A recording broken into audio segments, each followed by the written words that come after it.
Hey everyone, welcome back to the channel. In today's video, we're going deep into a powerful smart money concept, order blocks, and I'll show you exactly how I use them in my own trading. Remember, this is for educational purposes only. This is not trading or financial advice, and I take no responsibility for your actions and possible losses. You'll learn what order blocks are and why they matter, how I personally apply them using the daily and 1-hour time frames, and how to use the Fluxcharts order blocks indicator step by step. I'll even show you the exact settings I use to clean up my charts and get only the most important zones. So let's jump right in. Let's start by understanding what an order block actually is. Order blocks are zones on the chart where institutions or big players have placed large buy or sell orders.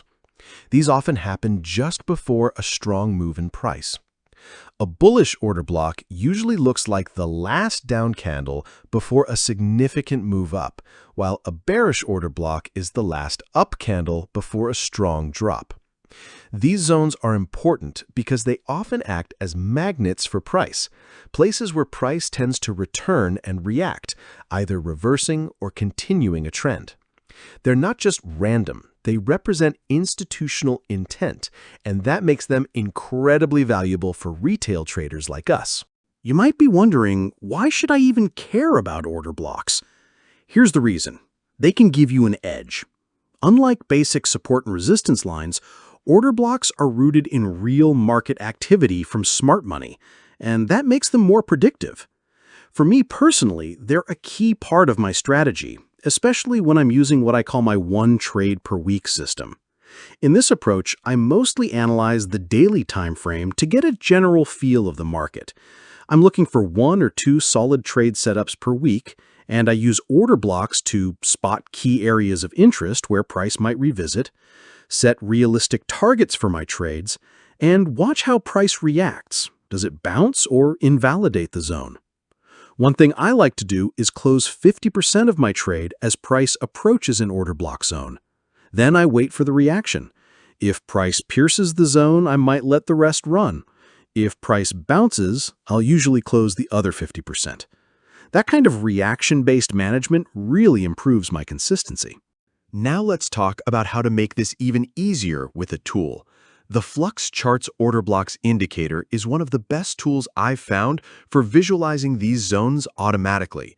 It detects and plots order blocks in real time, distinguishing between bullish and bearish zones with clean visuals. It even adapts based on your time frame, which makes it great whether you're scalping or swing trading. It saves you time and helps you avoid missing high-quality setups. Now let me show you how to add the indicator and set it up. Just follow my screen instructions. Open up your chart on Tradingview and go to the Indicators tab. Search for Order Blocks by Fluxcharts. Click to add it to your chart and boom, you'll see the zones appear instantly. Next, let's walk through how I configure the settings for my personal trading style. Once the indicator is added, click the Settings gear icon to open up the configuration panel. Here are the settings I like to tweak, and why. Show historic zones. I usually turn this off. These are invalidated order blocks, and too many of them can clutter the chart. But sometimes I toggle it on briefly to look at previous levels for reference. Zone invalidation method. I set this to wick. This way I can see the full height of the block, which helps with visual context. But when I'm setting exit targets, I always use the body of the candle for more precision. Zone count. I prefer this low to keep my charts clean and focused only on the most recent and relevant zones. Swing length. This is a big one. I set it to 30. It reduces the number of order blocks shown and filters for stronger, more significant ones. This works really well with my daily time frame analysis. This setup helps me filter out the noise and focus only on the zones that matter most to my strategy. Let's talk about how I use this in actual trades. As I mentioned earlier, I do my overall analysis on the daily time frame, but when it comes to entries, I drop down to the 1-hour chart. I'll look for price pulling into a daily order block, then wait for a clean structure shift or reaction on the 1 hour to place my trade.